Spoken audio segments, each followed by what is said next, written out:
welcome to LTU Asylum Seeker News. Today we will be talking to you about asylum seekers in Australia and the way in which they are at higher risk of poverty compared to other disadvantaged groups.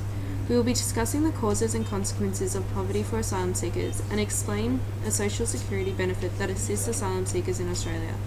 Now I'll hand over to Sonia to start the discussion of some of the facts about asylum seekers. Some may be confused as to what exactly an asylum seeker is. An asylum seeker is a person who has fled their own country and applied for protection, however has not yet been assessed and successfully gained refugee status.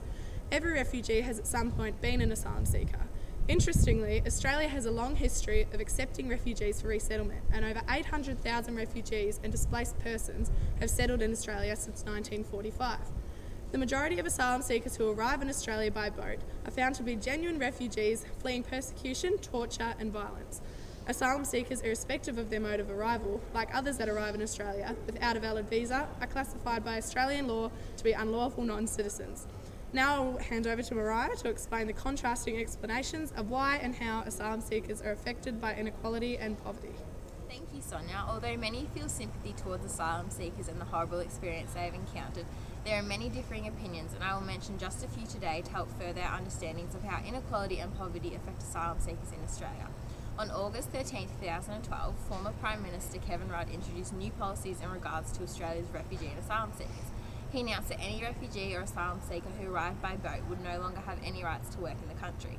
On July 19, 2013, Rudd also announced that any of these refugees arriving by boat would no longer be able to resettle in Australia, even if refugee status was determined. Tony Abbott plans to handle the country's refugee problem, turning back the boats. However, he does not appear to be altering any of the standing policies. I will now pass over to Cass to highlight further the experiences and impacts asylum seekers have in Australia.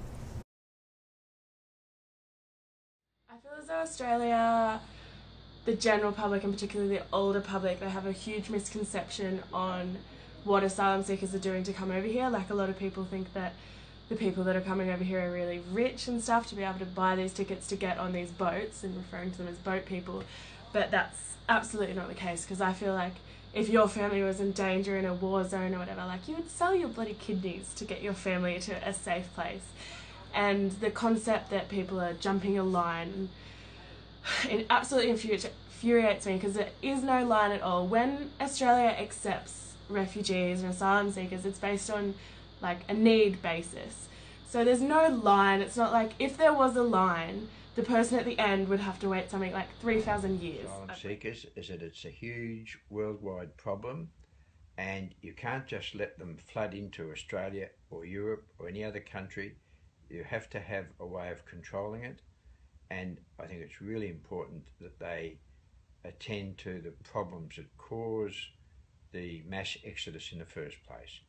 The unsafe conditions for people in the Middle East and Asia, lack of financial opportunity, all those bad things. The world and the United Nations should be doing more to solve those problems at the source. Thank you, Sonia. Although many feel sympathy towards asylum seekers and the horrible experience they have encountered, there are many differing opinions, and I will mention just a few today to help further our understandings of how inequality and poverty affect asylum seekers in Australia. On August 13, 2012, former Prime Minister Kevin Rudd introduced new policies in regards to Australia's refugee and asylum seekers. He announced that any refugee or asylum seeker who arrived by boat would no longer have any rights to work in the country. On July 19, 2013, Rudd also announced that any of these refugees arriving by boat would no longer be able to resettle in Australia, even if refugee status was determined. Tony Abbott plans to handle the country's refugee problem, turning back the boats. However, he does not appear to be altering any of the standing policies.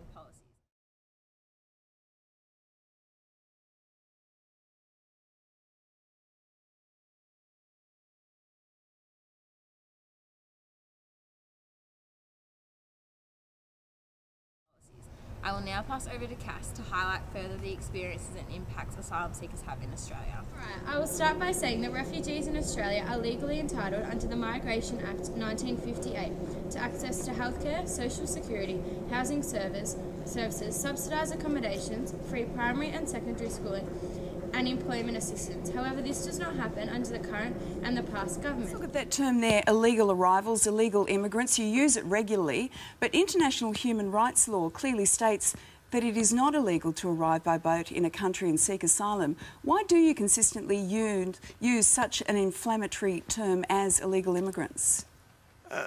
Lisa, it's not illegal to seek asylum, but it is illegal to arrive in this country without authorisation, without papers, in breach of Australian law.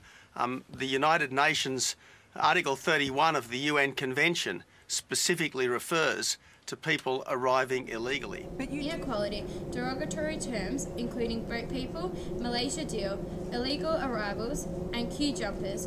By using these terms to refer to refugees and asylum seekers, they mislead the public to believe that IMAs, irregular maritime arrivals, equate to illegal immigrants, despite them having the risk to seek asylum that is guaranteed by the 1951 Refugee Convention. Australia is legally bound to protect the rights of asylum seekers and refugees within its territory.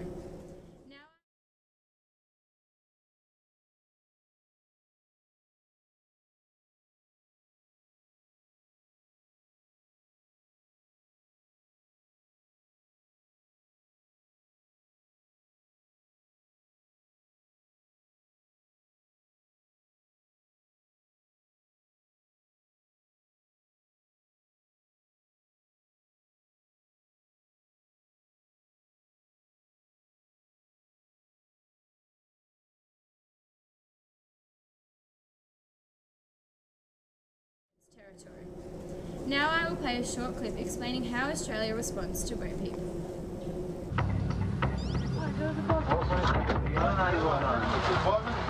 I asked them, we will die in these orange boats. It's not suitable for passing the ocean. They told me, that's not our problem, that's yours. If you die in the Indonesian water, it makes an Indonesian government in trouble and responsible.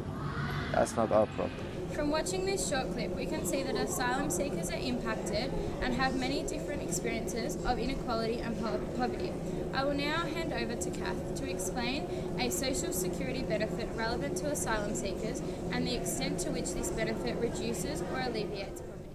One social security benefit that is relevant to the asylum seekers is the Asylum Seeker Assistance Scheme. Under the ASA scheme, asylum seekers can also access general health care, including pharmaceuticals, casework support and referrals to other agencies.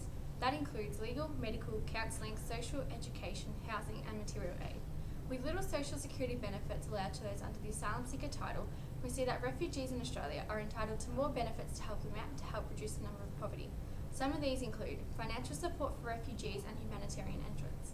Depending on the asylum seeker situation, they may also be eligible for a range of payments and services such as the crisis payment for humanitarian entrance, which is a one-off payment if you have recently arrived in Australia for the first time and have an offshore humanitarian visa. Another one is rent assistance, which provides extra financial help if you rent privately and receive other payments. Childcare benefits, which help cover the cost of approved childcare, including long daycare, family daycare, occasional daycare, and before and after school care. Lastly, jobs, education and training childcare fee assistance provides help with the cost of approved childcare if you're an eligible parent looking for work, studying, training or undertaking rehabilitation to re-enter the workforce. As we can see, the ASA scheme greatly alleviates the heavy burden of poverty and inequality for asylum seekers, as there are many different payments and services available to help those individuals break out of the poverty cycle. Now I will hand over to Tyler to finish our show today. Now let's take to the streets to get people's opinion regarding Tony Abbott's controversial outlook on asylum seekers. Sending them to Malaysia. Well, they put themselves in Indonesia. But they still end up in a country. You're allowing them to end up in a country that's not a signatory to the convention. That they put themselves in. It's their fault. Well, they put themselves in Indonesia. They didn't put themselves in Malaysia. Asylum seekers have the right to come to Australia due to them fleeing a country where they're in danger or there's war, like something like Syria, where you see many people fleeing from Syria have professions like doctors and stuff. And I think it's wrong, to turn them around when we can use them to work in Australia and help the economy or something like that. But yeah, I think the government should not be so harsh and inhumane with the current rules for asylum seekers, and I think we can do better and maybe get the UN to help us to stop these type of problems. But yeah. And I'm not saying that this is particularly pleasant work. It is a very tough job. Dangerous work. Yes, it's dangerous work, but that's why people join our armed forces. They go into harm's way to help our country. But you conceded it's dangerous, then why go through with it? Because it's less dangerous all round than these boats taking to sea. You see, as long as the boats keep coming, the tragedies will keep happening. And the great thing about turning the boats around is that it sends the clearest possible signal to the people smugglers and their customers: the game is up. The game is up. And that's the best possible way to stop All the time the thinking, boats. why the government in Australia want maybe combat my country when in my country is really dangerous by me? The principle, I'm free, is the most important. The most important in my life, I'm free. My profession. Thank you for watching today. We hope you enjoyed the show and have gained a greater knowledge about asylum seekers in Australia and how they're affected by poverty. We would like to finish today by thanking all of our resources for helping us answer the tricky questions regarding asylum seekers. In particular, we'd like to acknowledge the Australian Human Rights Commission, Asylum Seeker Resource Centre, Settlement Services International, the ABC